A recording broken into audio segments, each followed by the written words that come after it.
tem nenhuma autoridade que tenha a grandeza do nome do Senhor Jesus Cristo. Depois que ele ressuscitou, ele disse assim: toda autoridade me foi dada no céu e da terra. Agora vocês vão em meu nome. Ele foi dizendo um monte de coisa que nós faríamos no nome dele, expulsaríamos demônios e outras coisas mais. Então confie em Jesus Cristo. Ele é maior que tudo, maior que diabo, que macumba, que inveja, que tudo. Então aquele que está seguro, confiante em Jesus Cristo, não vai temer. Pode passar pelo vale da sombra da morte, né? O problema do crente é que ele não conta com o vale da sombra da morte. Mas todos nós, num período da nossa vida, vamos passar por situações assim.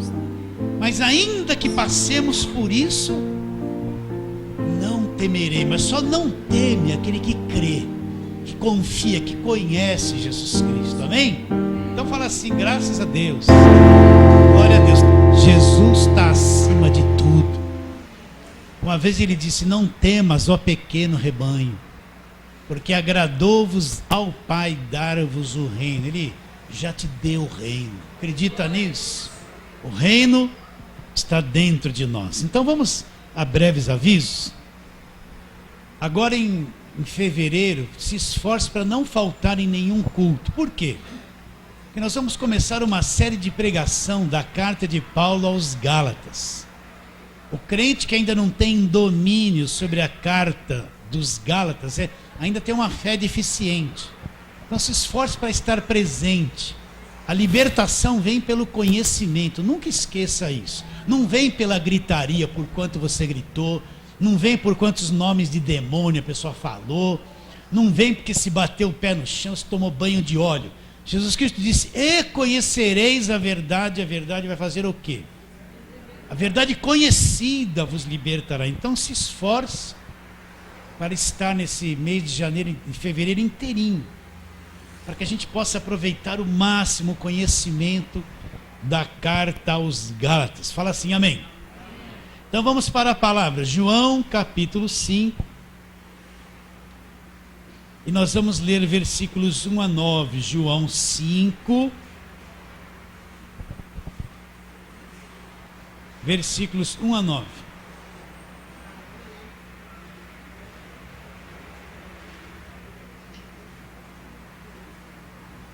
Posso ler? Passadas estas coisas, havia uma festa dos judeus. E Jesus subiu para Jerusalém. Ora, existe ali junto à porta das ovelhas, uma pausa para você entender. Então, Jerusalém era cercada por uma muralha. E tinha várias portas de entrada para a cidade. E uma delas era esta porta, chamada Porta das Ovelhas, tá? Continuando. Ora, versículo 2, existe ali junto à Porta das Ovelhas um tanque, chamado em hebraico Betesda. O que quer dizer Betesda? Casa de misericórdia, um lugar aonde a misericórdia de Deus mora. Nestes, versículo 3, jazia uma multidão de enfermos, cegos, coxos, paralíticos, esperando que se movesse a água, porquanto um anjo descia em certo tempo, agitando-a. E o primeiro que entrava no tanque, uma vez agitada a água, sarava de qualquer doença que tivesse. Estava ali um homem enfermo há 38 anos. Jesus, vendo-o deitado e sabendo que estava assim há muito tempo, perguntou-lhe: queres ser curado?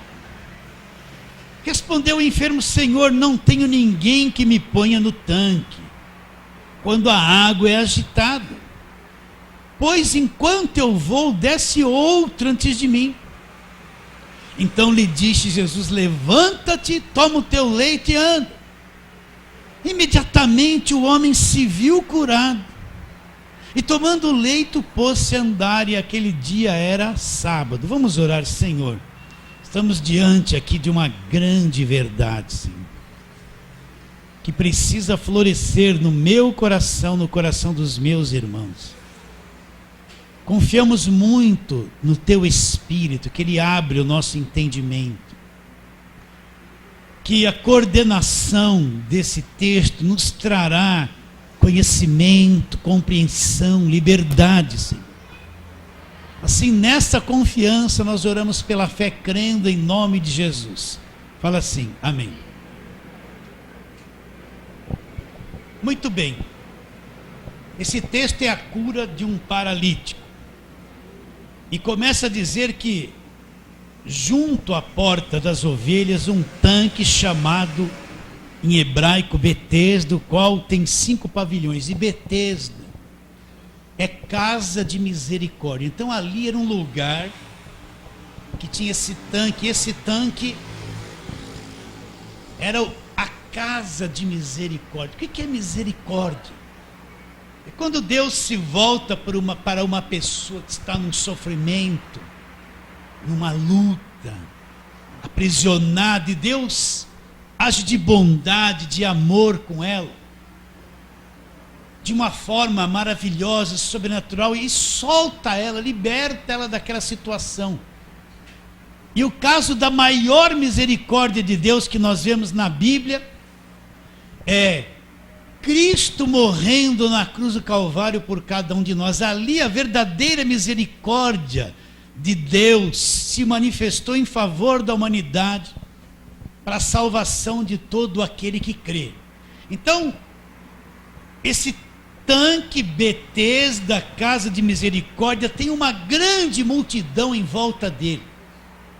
Uma multidão estranha, um cenário muito estranho de se ver. Por quê? Porque em volta dele estava lá um monte de gente doente, um monte de cego, de pessoas coxas e de paralíticos. Então eu queria que você imaginasse isso comigo. Imagina você chega num lugar e você vê lá um monte de gente doente, um monte de cego, um monte de paralítico, um monte de coxo, doença de todas as espécies ali.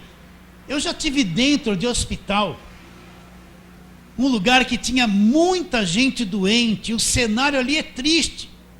Eu fiquei num quarto, eu fui passar por uma pequena cirurgia, e no quarto vizinho tinha um homem que gemia a noite toda.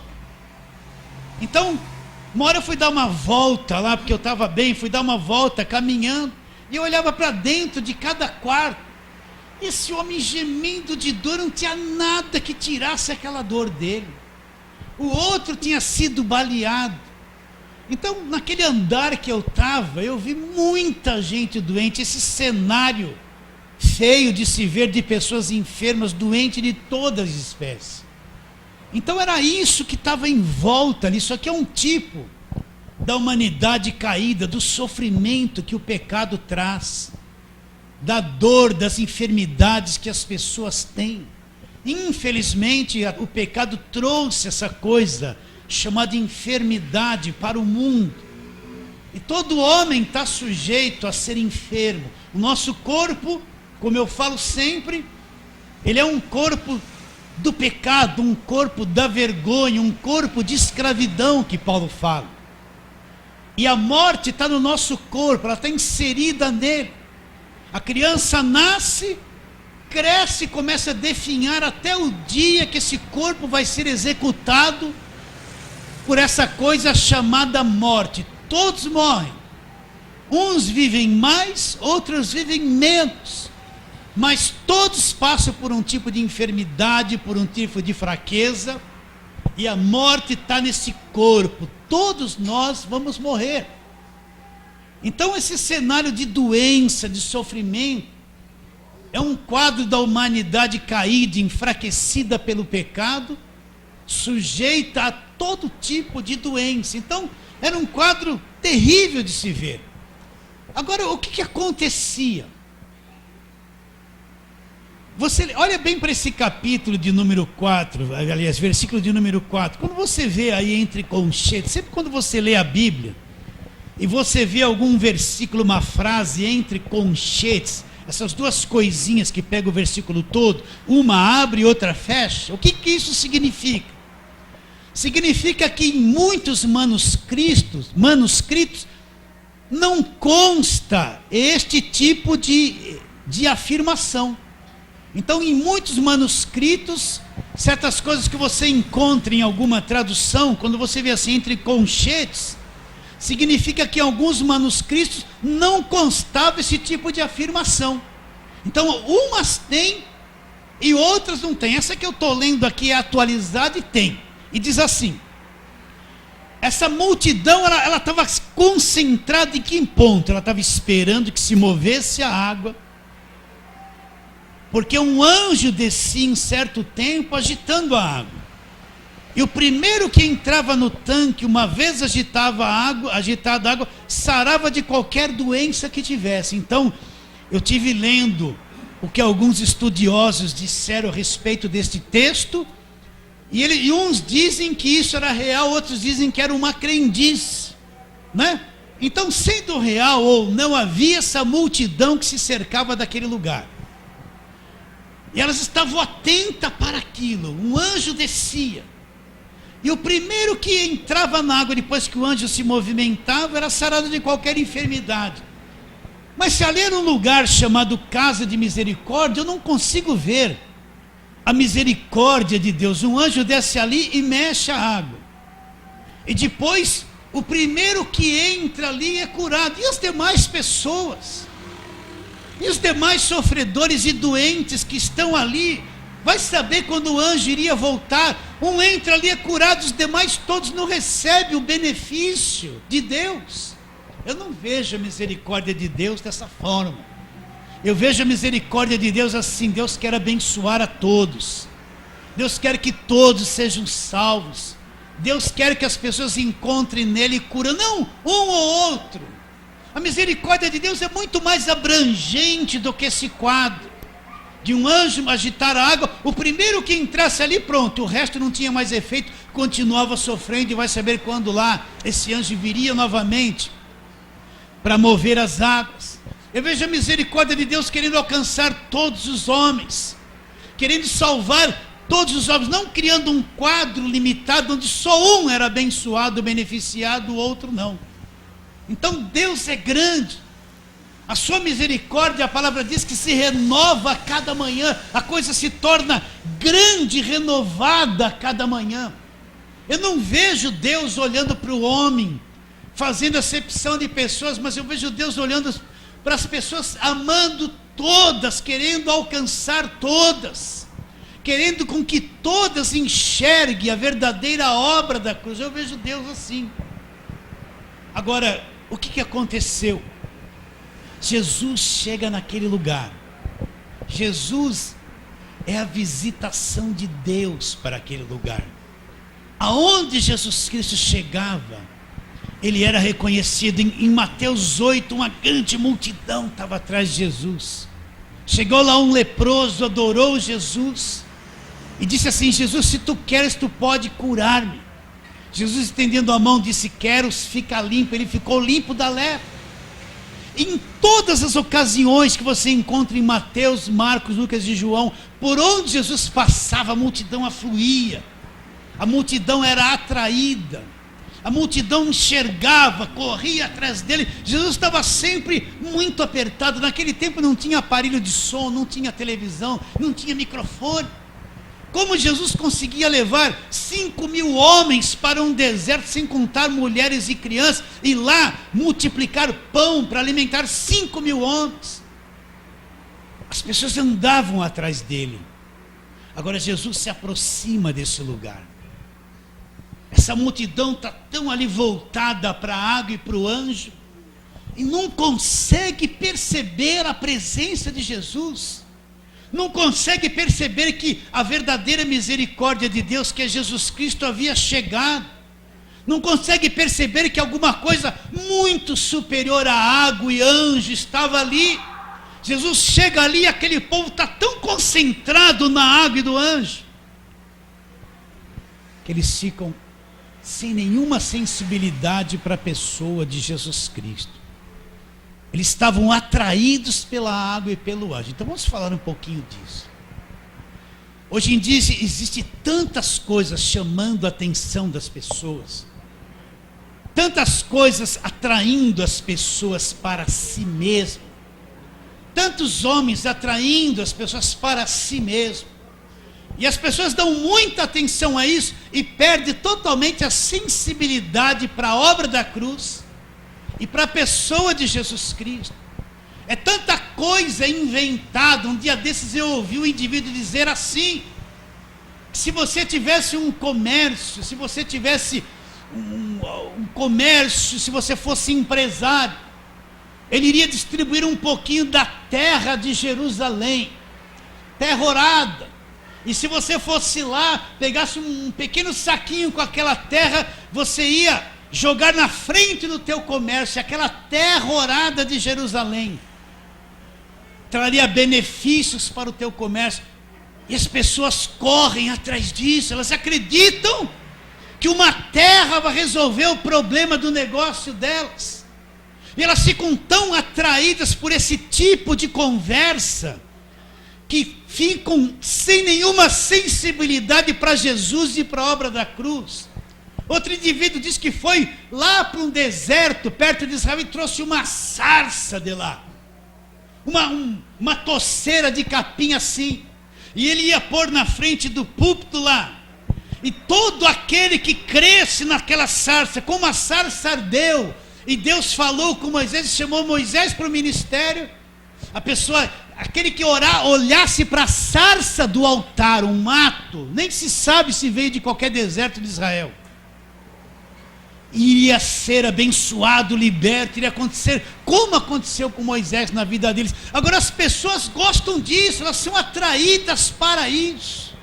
Hoje em dia existe uma gama de informações, de pregações, de coisas que se falam que é o Evangelho, que atrai as pessoas ficam sem sensibilidade para a obra da cruz, sem sensibilidade para Jesus Cristo. Ela não consegue crer só em Jesus Cristo, ela não entende que o nome de Jesus Cristo está acima de todo nome, que todo joelho se dobrará no céu, na terra e debaixo da terra, e toda língua confessará que Jesus Cristo é o Senhor.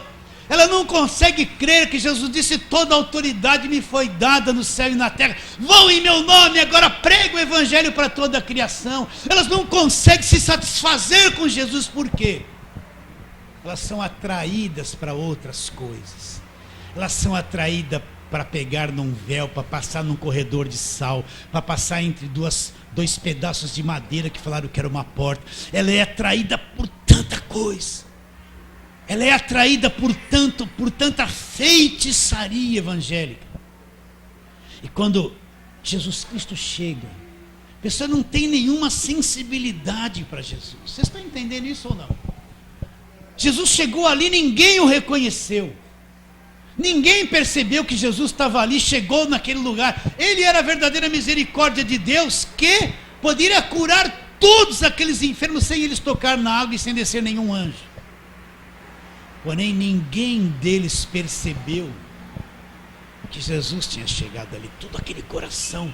Então, quando eu sou atraído para outras coisas, quando a minha fé está em coisas que não é evangelho, quando a minha fé está em homens, em coisas oradas, nessa parafernália de invenções que penetrou no meio da igreja, quanto mais eu me envolvo com isso, mais insensível eu fico a pessoa de Jesus Cristo e a grande obra realizada por Ele na cruz do Calvário.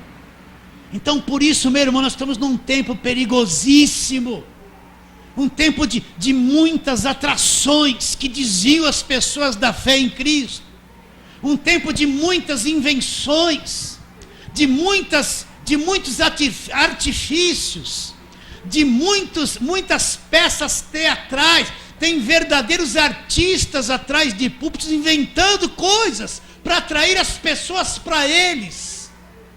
E isso tem atraído a atenção de muitos. Eles estão ficando insensíveis para a obra de Cristo na cruz. Então, meu irmão, não se desliga de Jesus em nada. Com problema, sem problema, não olha para outra coisa. Não acredite, não caia na tentação de querer crer naquilo que não é Jesus. Não caia na tentação de olhar para a gente que não prega e não centraliza Jesus como fundamento da fé. Você tem que tomar muito cuidado, porque é uma avalanche de conversa que não é a verdade. E quanta multidão está atrás da água e do anjo. Não consegue enxergar que Jesus satisfaz tudo. Ele é a fonte da vida, Ele é a vida eterna, Ele é o caminho, Ele é a verdade. Não tem relacionamento com Deus se não for por Ele, não tem. Então vamos ler aqui alguns textos, Hebreus capítulo 12.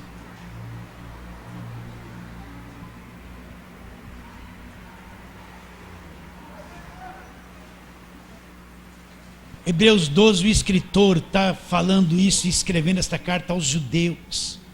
Depois ele dissertar e centralizar Cristo, trazendo do Velho Testamento um monte de ilustrações e apontando para Cristo no capítulo 12.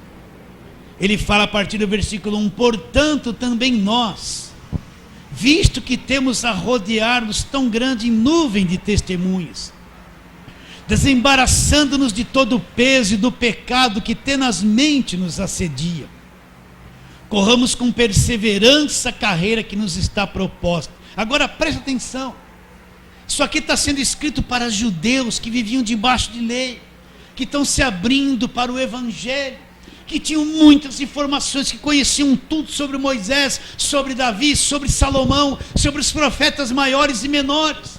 Então ele fala, olhando firmemente para o autor e consumador. Jesus é o autor e o consumador, o que consome a fé. Autor e consumador da fé. Quem é ele? Jesus, o qual, em troca da alegria que lhe estava proposta, suportou a cruz, não fazendo caso da vergonha, está assentado à destra do trono de Deus. Então ele fala assim, como eu tenho que me desembaraçar de todo o peso e do pecado.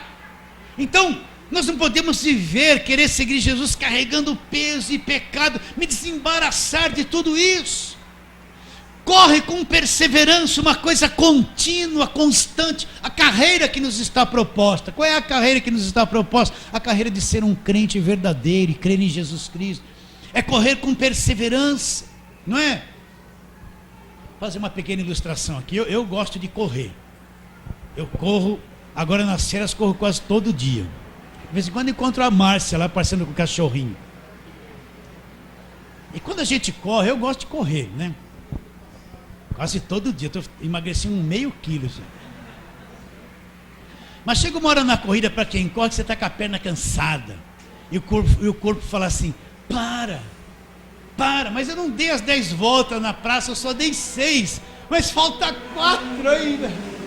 Ai, que sacrifício, né? E você vai compassando respiração com os passos e o corpo às vezes clama para parar. Aí você vai perseverando até concluir as 10 voltas. Então o que é correr com perseverança? É isso, meus irmãos. Nós temos uma carreira, olha, presta atenção, o crente, ele é chamado a ser um crente verdadeiro, a andar no caminho reto, e o caminho da vida cristã não é uma ilusão. Tem tanta gente pregando ilusão, que você vai ficar rico, que você vai ser isso, vai ser aquilo, vai ter uma vida maravilhosa, mas você tem que fazer o que eles querem. Mas nem sempre é assim. Às vezes o caminho de fé é um caminho de luta, de conflito, de tribulação, tem uns momentos de respiro, não é? Mas são caminhos de batalha constante contra o mundo. Às vezes é um problema familiar, às vezes é um problema financeiro, um problema físico, um problema com um chefe, luta sem parar. Então tem muitas adversidades na carreira cristã. Agora ele fala, corre com perseverança, ainda que está cansado, continua indo, vai indo com perseverança. Agora, olhando para quem? Para o autor e consumador da fé. Jesus é o autor e o consumador. Então não tem como sair a fé em Jesus Cristo. Se eu crer numa rosa, não é crer em Jesus Cristo, meu irmão. A pessoa fala para mim crer na rosa, mas não é crer em Cristo. Eu não tenho a fé bíblica crendo numa rosa, eu estou crendo numa invenção. Não é verdade. O que tem na rosa? Ela está morta, não tem vida. Então olhar para Jesus, eu só creio nele, eu creio no nome dele. Eu creio na obra da cruz, eu creio que Ele me salvou, eu creio que eu sou salvo, eu estou ligado nele, Ele está ligado em mim, Ele já abriu a porta para mim, me libertou do império das trevas, eu sou perdoado, justificado, nasci de novo, eu estou correndo com perseverança a carreira proposta, olhando para Ele. Agora, quando eu começo a olhar para a água, para anjos, esse monte de coisa que está ao redor, então eu perco Cristo de vista, eu perco a sensibilidade, eu não sinto segurança só em acreditar naquilo que Ele fez na cruz, eu nem creio no que Ele fez na cruz. Então, olhando para Ele, eu não vou olhar para apóstolo nenhum, não vou olhar para missionário nenhum, para a igreja, nem para a água, nem para a roupa que eles estão dando. Eu não vou levar minha camisa para lugar nenhum, amarrada do avesso, porque alguém vai tirar. Minha vida não está no avesso, Jesus já me salvou. Eu não vou crer em nada, eu estou olhando para Ele, e muitas tentações vêm para quando a pessoa está fragilizada no seu problema, ela fica fraca, e vem um monte de tentação de tentar acreditar que isso é verdade. Mas não olha para isso, olhando para Jesus, Ele é o autor e consumador da fé, então existe uma perseverança, é não perder os olhos dele. Então o autor fala de Hebreus, Ele é o autor e o que consuma a fé. Vocês estão entendendo isso? Correr com perseverança a carreira proposta, olhando firmemente para o autor e consumador da fé. Depois ele mostra a cruz, olha lá. Em troca da alegria que lhe estava proposta, suportou a cruz, não fazendo caso da vergonha. E hoje, onde ele está sentado à destra do trono de Deus, venceu tudo. Então, olhar para Ele. Então, presta atenção. Todo e qualquer ensino, quando você vai numa igreja, você tem que saber o que o pastor dessa igreja prega. Ele centraliza Cristo no coração das pessoas, ou atrai atenção para Ele, querendo ser um grande vaso? O que essa igreja ensina? A crer em Cristo ou a crer em agorada? O que essa igreja ensina? Se não centraliza a fé da pessoa no Senhor Jesus Cristo, não é uma boa igreja. Por quê? Porque vai desviar a tua atenção de Jesus para outras coisas. Aí quando Jesus vem, você está olhando para água e anjo, e não percebe a presença, ele está com o coração endurecido para a verdade. Como é duro chegar para um crente e falar assim: Jesus já nos libertou. Você olha para ele, ele está agarrado no engano, e não consegue crer que Jesus libertou. Não consegue. Não consegue. Ele precisa estar ali tomando um passe dentro da igreja de sexta-feira, sai, sui, para poder acreditar que vai ser liberto, e não acredita que Jesus na cruz o libertou. Não acredita. Coração duro, fechado, insensível à obra da cruz. Ele fala do nome de Jesus, mas não crê no que Cristo fez na cruz. Só fala do nome dele. Outro texto, Colossenses capítulo 2.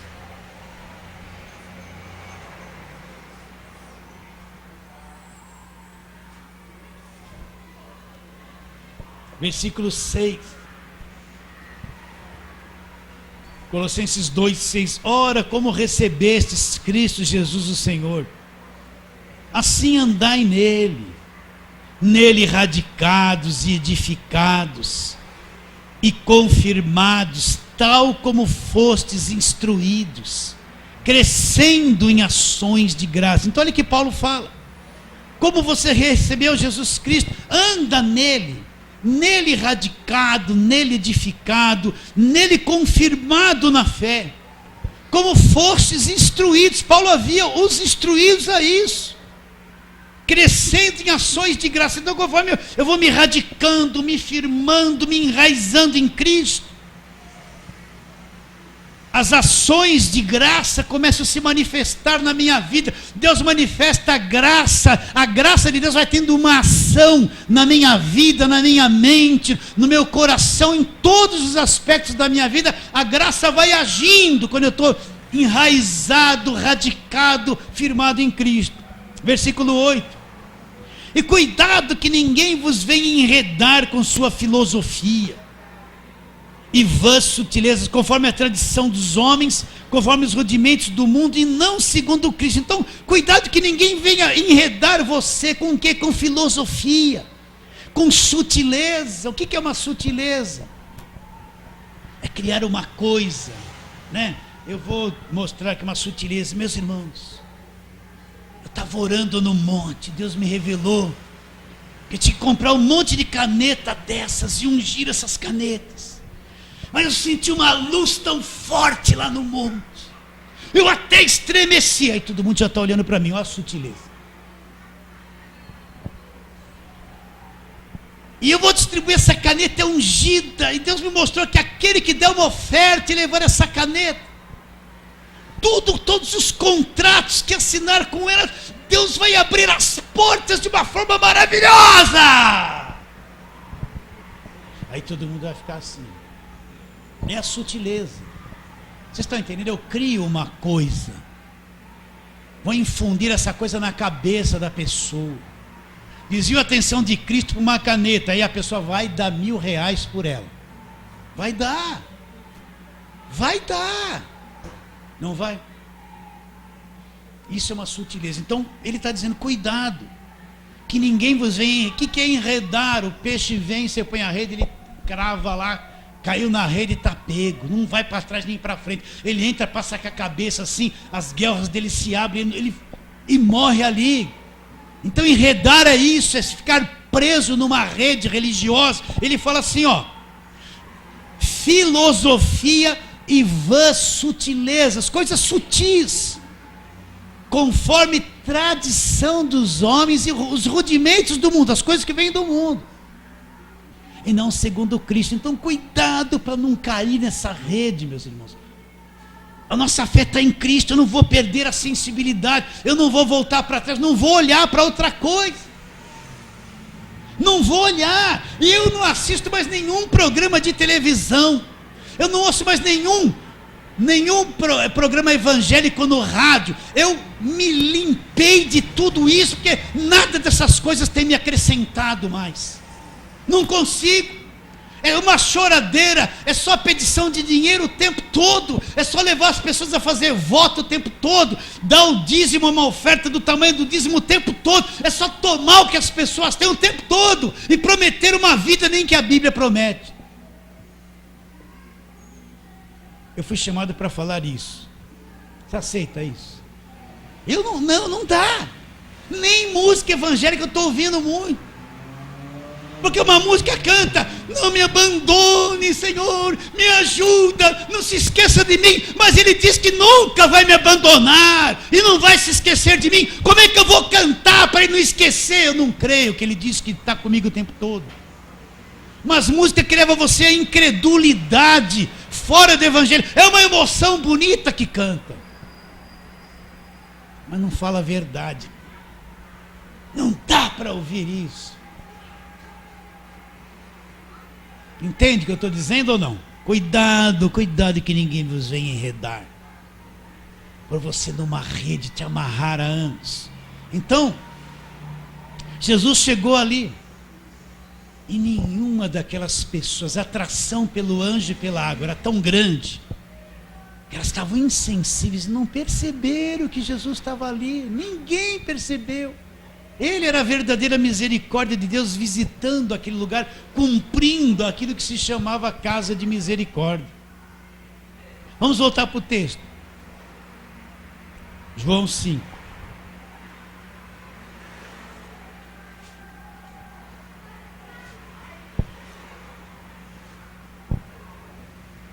Versículo 5 de João 5. Estava ali um homem enfermo há 38 anos. Jesus, vendo deitado e sabendo que estava assim há muito tempo, perguntou-lhe: queres ser curado? Respondeu-lhe o enfermo: Senhor, não tenho ninguém que me ponha no tanque quando a água é agitada, pois enquanto eu vou, desce outro antes de mim. Então pense um pouquinho o cenário. Jesus se aproximou desse homem. Não diz que esse homem teve uma grande fé, não diz que esse homem teve que pôr a fé dele em ação, não diz que esse homem teve que ter uma atitude de fé. Ele estava ali parado, ele também estava olhando para ver se viesse o anjo e a água. Um homem, 38 anos escravizado, olha ali, deitado, 38 anos. Imagine que homem angustiado, destruído, triste, depressivo, 38 anos. Olha, tem alguém aqui que não tem 38 anos de vida ainda. Tem quem tem mais, eu já tenho mais. Mas imagine um homem paralítico num leito, 38 anos, que escravidão, que coisa terrível. Ele também estava atraído por aquela mesma coisa. Agora Jesus vai até ele, não diz que ele creu, que ele clamou, que ele fez alguma coisa, mas Jesus era a misericórdia de Deus. Jesus foi até ele, vendo-o deitado, sabendo que estava assim há muito tempo, perguntou-lhe: queres ser curado?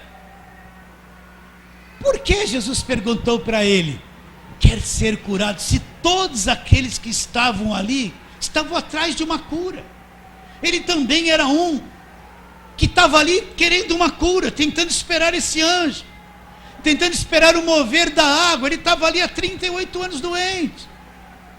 Por que Jesus pergunta uma coisa que está claro que ele estava ali porque queria ser curado? Olha a resposta dele: não tenho ninguém que me ponha no tanque quando a água é agitada, pois enquanto eu vou, desce outro antes de mim. Então, porque Jesus perguntou? Jesus queria corrigir aquilo que estava dentro do coração dele. Ele dependia de outra pessoa. Para ele conseguir entrar no tanque, na mente dele era assim: eu dependo de alguém, preciso de alguém que faça alguma coisa por mim. Então Jesus fez essa pergunta para ele pôr para fora, para Jesus poder levá-lo a uma outra dimensão, para ele ser curado. Porque ele era assim: não tenho ninguém que faça alguma coisa por mim. Então, outro parênteses aqui para a gente falar sobre isso. O justo, ele vai viver pela sua própria fé. Nós não podemos depender de ninguém. Quando você é chamado a crer em Cristo, você tem que viver pela tua própria fé. Você não pode ser pessoa, querer depender de qualquer uma outra pessoa, porque o justo vai viver por sua própria fé. Nós vemos um quadro hoje das pessoas querendo depender da fé de outros. As pessoas querem que outros creiam por elas. As pessoas procuram vasos reveladores para outros crerem por ele. As pessoas procuram gente de fama para ver se a fé deles vai resolver o problema dela. Então nós vemos hoje um cenário de um monte de gente que corre atrás de qualquer coisa para depender de pessoas para crerem por ele. Esse homem era assim. Então entenda, você tem que viver pela tua própria fé. Por isso que é muito importante você... A fé não é crer em qualquer besteira. A fé vem pela palavra, pelo evangelho. Eu preciso conhecer o evangelho para ter uma fé verdadeira. Existe a fé humana natural. O que é a fé humana natural? A pessoa crê em qualquer coisa. Se vir alguém falar para ela assim: isso aqui é uma estátua de um santo, dá um beijinho nela aí, é até o santo. A pessoa crê, é fé natural. A pessoa crê que ela entra dentro do carro, vai dar partida e o carro vai pegar, ela não desconfia. É a fé natural. A pessoa... estou com uma dor de barriga, ela vai lá: esse remédio aqui é bom para dor de barriga. Ela crê naquela bula mais do que a Bíblia, toma tudo aquilo porque está escrito lá que vai resolver o problema da dor de barriga, não vai? Isso é fé natural. Agora a fé bíblica, ela vem pela informação precisa da palavra de Deus. Então cada um de nós temos que crescer na palavra para ter uma verdadeira fé. Por que você vê as pessoas acreditando em qualquer coisa hoje? Porque elas não conhecem o evangelho. Por que você vê uma pessoa acreditando em sal grosso que veio da macumba? Porque ela é levada a crer nisso. Ela não encontra isso no evangelho, mas ela crê. Isso é fé natural. Agora a fé verdadeira é aquela que vem pela palavra e na informação. É uma coisa trabalhosa que você tem que trabalhar na Bíblia, aprender, estudar, ser ensinado, até que aquilo vai formando dentro de você um conteúdo, uma coisa viva, vai lhe dando informações e vai brotando a verdadeira fé. A tua fé é uma coisa crescente que vem com a palavra de Deus. Então você é chamado a crer viver pela sua própria fé, não fé de outras pessoas. Então Jesus precisava corrigir esse homem, ainda que ele fosse paralítico, ele tinha que acreditar que podia sair daquela situação sem depender de ninguém. Então vamos ler alguns textos aqui. É claro que ele queria ser curado. Porque Jesus pergunta se querem ser curado. Ele responde, não tenho ninguém. Então Jesus vai trabalhar no coração dele. Então vamos lá. Romanos capítulo, não, isso eu acabei de falar, o justo viverá pela sua própria fé, 2 aos Coríntios 13, 5. 2 aos Coríntios 13, 5. Então, meu irmão, não dá para pegar carona na fé de outros. Tem gente que fala assim, vem aqui na minha igreja, você não precisa crer não, eu vou crer por você. Muito bonita essa frase, mas totalmente uma frase morta, antibíblica. Então, 2 aos Coríntios 13, 5. O que diz? Vamos ler desde o versículo 3. Posto que buscai prova de que em mim Cristo fala, o qual não é fraco para convosco, antes é poderoso em vós. Porque de fato foi crucificado em fraqueza, contudo vive pelo poder de Deus.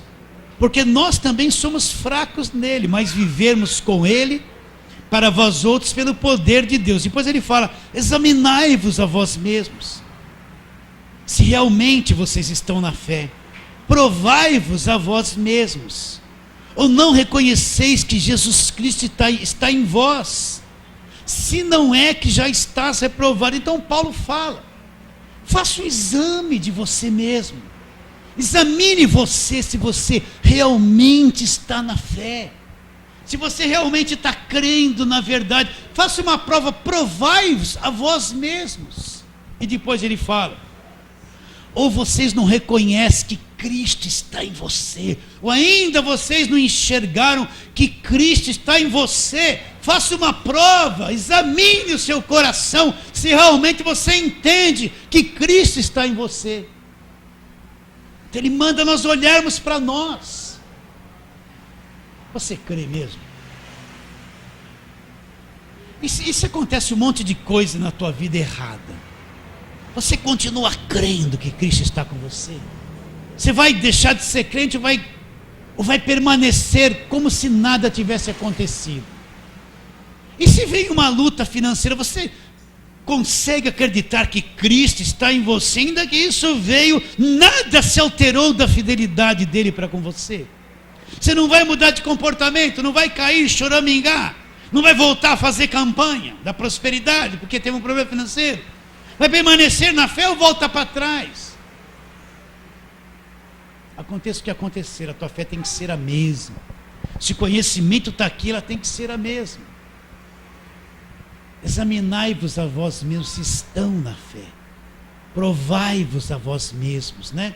E depois ele diz o quê? Ou não reconhecei que Cristo está em vós, se é que já não estáis reprovados. O que é uma pessoa reprovada? Ficou um ano na escola, ouviu, na hora da prova fez tudo errado, foi reprovado no mínimo. Então o que é uma pessoa reprovada? Ela ouve.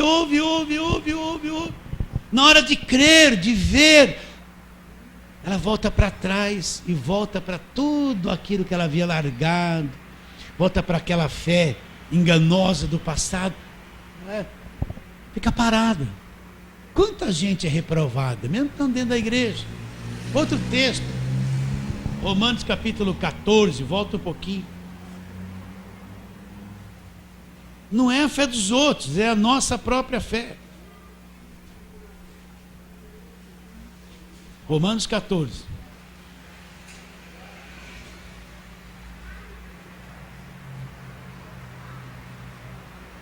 Então vamos ler ali versículo 22. A fé que tens, tem-na para quem? Para ti mesmo perante Deus. Bem-aventurado é aquele que não se condena naquilo que aprova. Então o que ele está dizendo? Olha, a fé que você tem, tenha para ti mesmo, uma coisa sua. entre você e Deus. Deus sabe o que você acredita. Bem-aventurado é aquele que não se condena naquilo que aprova. Eu creio assim e não me condeno. Eu aprovo assim e não me condeno naquilo que eu aprovo, porque eu creio assim. Então a fé que tens, eu não posso crer, o marido não pode crer pela esposa, a esposa não pode crer pelo marido. Você pode orar pelos filhos enquanto eles são pequenos, mas depois que eles crescem, eles têm que eles mesmos acreditar. Não dá mais para crer por eles. Não adianta todo final de culto, vem aqui que eu vou resolver o seu problema. Eu não faço apelo aqui na igreja, porque acredito que Deus fala com você aí, através da palavra, você que tem que crer. Porque tem gente que é viciada em querer que alguém ponha a mão na cabeça dela todo final de culto. Então ela quer que alguém venha aqui na frente, ela vem e sai, tá, recebi. No outro culto, sai, recebe. A mesma coisa a vida inteira. Não crê.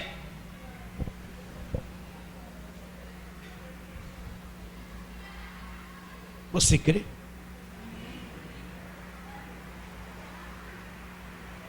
A fé que tens, tenha para ti mesmo. Então, Jesus queria corrigir isso do coração dele.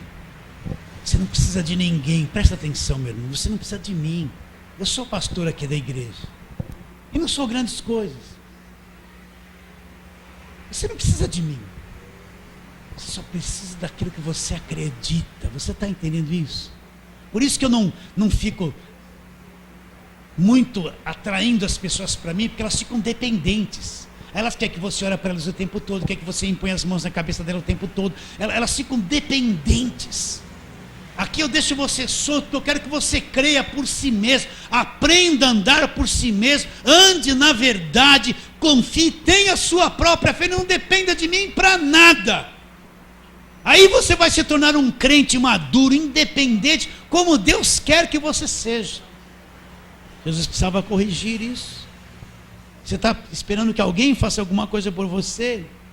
Aí depois, vamos voltar lá em João 5. Posso passar uns minutinhos?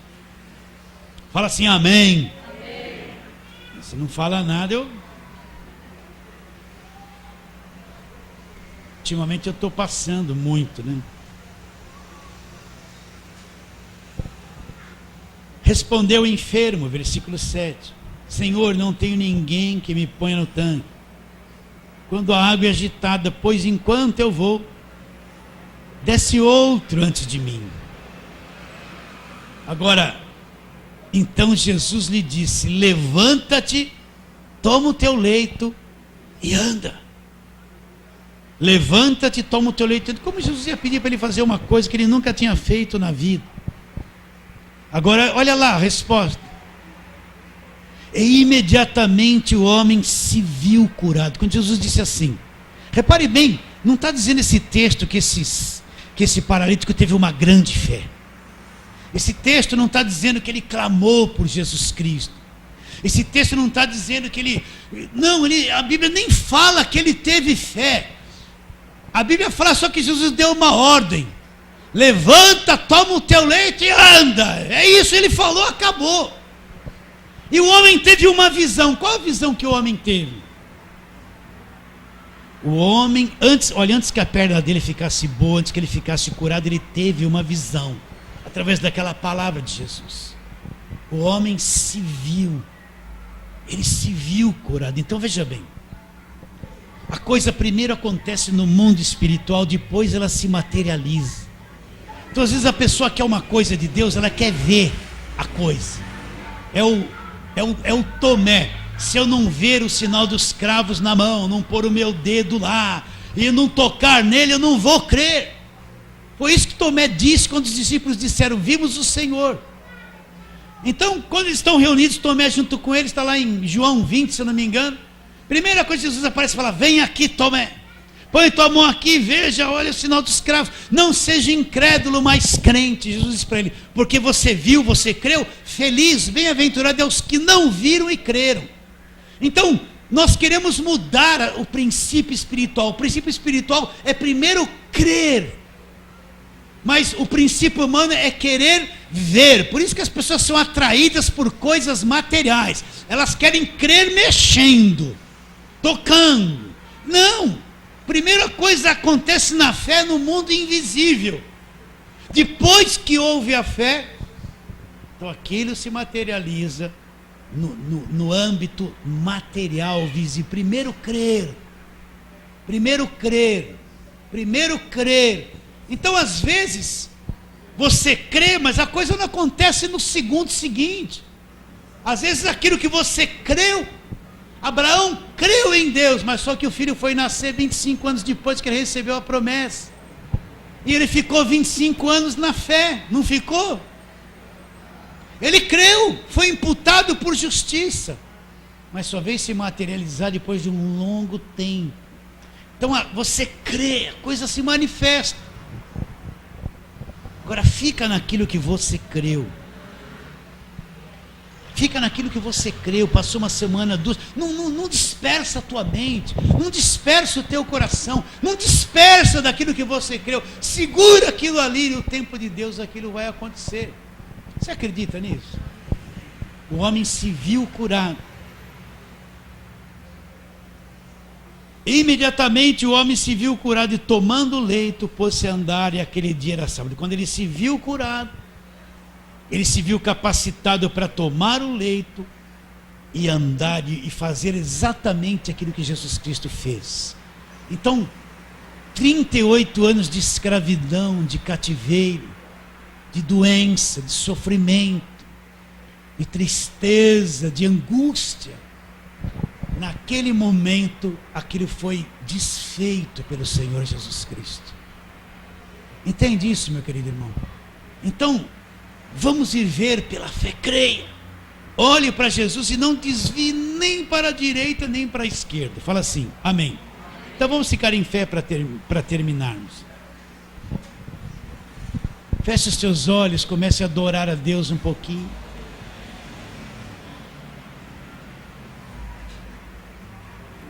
Pai querido, aqui está o teu povo, Senhor. Essa simples palavra, essa coisa simples, mas que esteja viva, Senhor, no coração de cada um. Teu Espírito faz a verdadeira obra, Senhor. Abençoe a todos, abra o entendimento de todos. Que ninguém se desvie de olhar para o autor e consumador da fé. Que ninguém fique submisso e dominado por quem quer que seja, para outro crer por ele, Senhor. E liberta o teu povo, Senhor, do engano, daquilo que é enganoso, daquilo que é natural, e tira a sensibilidade do coração de ficar ligado, crendo somente em Cristo, Senhor. Apresenta o problema, a dificuldade, a necessidade de cada um. O Senhor é poderoso para fazer infinitamente mais, segundo tudo aquilo que pensamos ou pedimos, conforme o teu poder que opera em nós. Assim abençoe a todos, Senhor. Nós queremos sair do limite da alma, queremos sair do limite da carne, esse limite emoção, sair desse limite humano que nos prende e entrar na dimensão da fé poderosa, segura em Jesus Cristo.